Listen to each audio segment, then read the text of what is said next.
Hello दोस्तों, नमस्कार।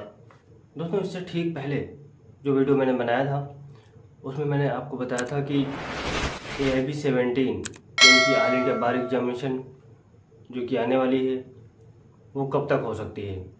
मैंने आपको बताया था कि वो सितंबर 2022 में आयोजित हो सकती है। इस बात की प्रबल संभावना है और इस लिहाज से एक बार फिर से मैंने जो आपको AIB 17 की प्रिपरेशन यानी कि तैयारी करवाने की जो सीरीज़ जारी की थी, जो सीरीज़ शुरू की थी, वो फिर से मैं शुरू कर रहा हूँ। AIB 17 की तैयारी के क्रम में जो पिछला वीडियो मैंने बनाया था वो था पार्ट 6, जिसमें हम AIB 4th में आए हुए प्रश्नों का अध्ययन कर रहे थे, जो कि 2012 में आयोजित हुई थी।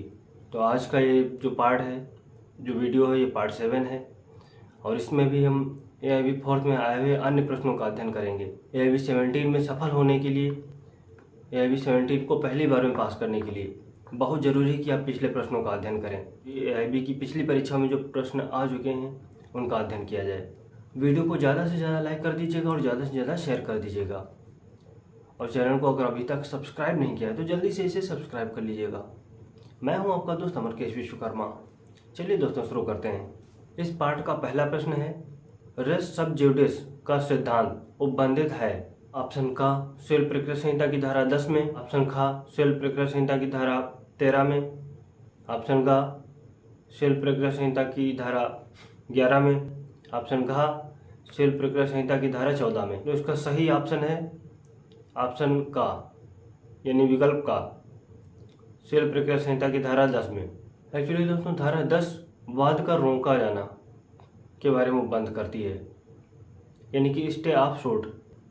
इसे ही रेस सब जुडिस का सिद्धांत कहते हैं। दूसरा प्रश्न है, सिविल प्रक्रिया संहिता की धारा 2(9) के तहत निर्णय का तात्पर्य है। अब हम दोस्तों सीधे प्रश्नों के सही ऑप्शन पे चलेंगे, यानी कि मैं आपको प्रश्न बताऊंगा, उसके बाद सीधा सही ऑप्शन जो है उसका वो बताऊंगा। इसका सही ऑप्शन है ऑप्शन गा, यानी विकल्प गा, आदेश या डिग्री के आधार का कथन। यानी कि आदेश या डिग्री के आधार का जो कथन होता है उसे ही निर्णय कहा जाता है, जो कि CPC की धारा 2(9) में परिभाषित किया गया है। तीसरा प्रश्न है, सिविल प्रक्रिया संहिता की धारा 2(5) के अधीन विदेशी न्यायालय का तात्पर्य है। इसका सही ऑप्शन, सही विकल्प है विकल्प का, भारत के बाहर स्थित न्यायालय। CPC यानी कोड ऑफ सिविल प्रोसीजर की जो धारा 2(5) है उसमें विदेशी न्यायालय उसे कहा गया है जो न्यायालय भारत के बाहर स्थित है। चौथा प्रश्न है, मध्यस्थम एवं सुलह अधिनियम की धारा 10 की उपधारा 1 अधिकथित करती है।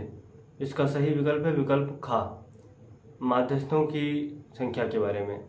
यानी कि मध्यस्थम एवं सुलह अधिनियम धारा 10 की उपधारा 1 मध्यस्थों की संख्या के बारे में उपबंधित करती है। पांचवा प्रश्न है, मध्यस्थम एवं सुलह अधिनियम अधिनियमित किया गया था। सही विकल्प है विकल्प घा, 1996 में, यानी कि 1996 में मध्यस्थम एवं सुलह अधिनियम अधिनियमित किया गया था। छठा प्रश्न है, लेक्स आर्बिट्री का तात्पर्य है। सही विकल्प है विकल्प का, भारत में पदस्थ मध्यस्थम अधिकरण सिंगापुर की विधि को लागू कर सकता है। सातवां प्रश्न है, भारतीय मध्यस्थम परिषद की स्थापना की गई थी। सही ऑप्शन है ऑप्शन का, यानी कि विकल्प का, 1965 में, 1965 में। यानी कि दोस्तों अगर प्रश्न ये आता है कि मध्यस्थम एवं सुलह अधिनियम कब अधिनियमित किया गया था, तो इसका सही उत्तर होगा 1996 में। जिस भी विकल्प में 1996 1996 लिखा हो उसको आपको सर्कल कर देना है वो मार्कशीट में। लेकिन अगर पूछा जाए कि भारतीय मध्यस्थम परिषद की स्थापना कब की गई थी, तो ये आपको बताना है 1965 में, 1965 में। आठवां प्रश्न है, अधिवक्ता अधिनियम के अधीन अनुशासनिक समिति की शक्ति उपबंधित है।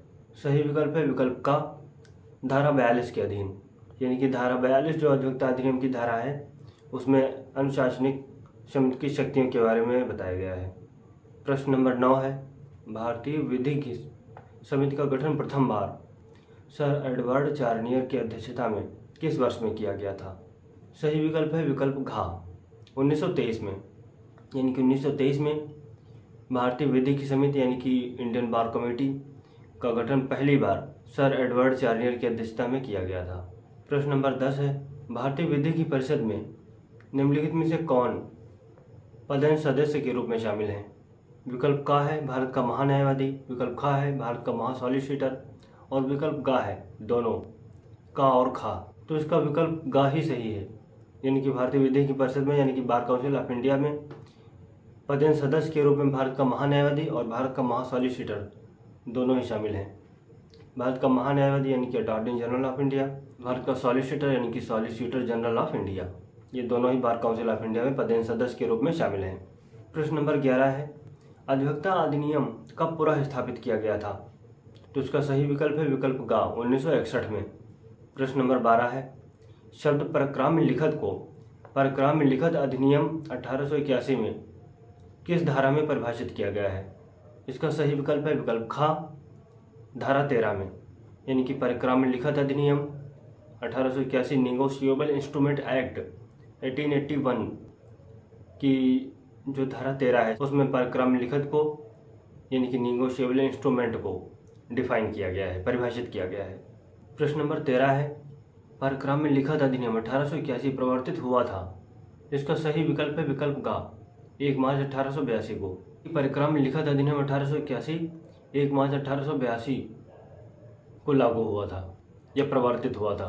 अगला प्रश्न यानी कि प्रश्न नंबर 14 है, संपत्ति अंतरण अधिनियम की कौन सी धारा दुर्भर दान के संबंध में उपबंध करती है?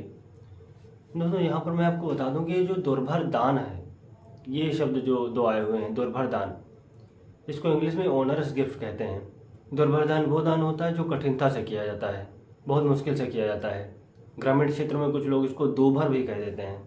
तो इसका सही विकल्प है विकल्प का धारा 127 यानी कि सेक्शन 127 में दुर्भर दान को परिभाषित किया गया है। प्रश्न नंबर 15 है कि निम्न में से कौन सा कथन सही है? विकल्प का है सेल प्रक्रिया संहिता की धारा 7 के अधीन वाद विशेष जंगम संपत्ति की बरामदगी के लिए यह विकल्प में प्रतिकर के लिए हो सकता है। विकल्प खा है सेल प्रक्रिया संहिता की धारा 7 के अधीन धन संबंधी प्रतिकर सामान की क्षति के लिए वादी को पर्याप्त अनुतोष नहीं है और अनुरोध किया गया अनुतोष सामान के निस्तारण या अन्यथा उसे क्षतिकारित करने या छिपाने से प्रतिवादी को निर्बंधित करते हुए व्यादेश के लिए या उसकी वापसी के लिए है। विकल्प का है दोनों का और खा सही है, विकल्प घा है उपरोक्त सभी गलत हैं। तो दोस्तों इसका विकल्प घा ही सही विकल्प है, यानी कि उपरोक्त ये सभी गलत हैं। अगला प्रश्न है प्रश्न नंबर 16, अजन्मा व्यक्ति संपत्ति अंतरण अधिनियम के अधीन अपने लाभ के लिए अंतरण पर निहित हित अर्जित करता है। इसका सही विकल्प है विकल्प का अपने जन्म पर, यानी कि किसी व्यक्ति के जन्म पर ही ये निश्चित हो जाता है कि संपत्ति का फला हिस्सा उसके लिए है। तो दोस्तों ये थे AIB फोर्थ में आए हुए कुछ प्रश्न जिनका आज हमने अध्ययन किया। AIB फोर्थ में आए हुए जो शेष प्रश्न हैं उनका अध्ययन हम अगली वीडियो में करेंगे, अगले पार्ट में करेंगे। मैं आपको फिर से बता दूं कि AIB फोर्थ ये 2012 में आयोजित की गई थी। दोस्तों AIB 17 में सफल होने के लिए पिछले प्रश्नों का अध्ययन करना बहुत ज़रूरी है।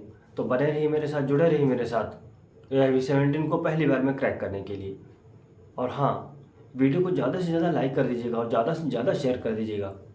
और चैनल को अगर अभी तक सब्सक्राइब नहीं किया है तो चैनल को सब्सक्राइब कर दीजिए।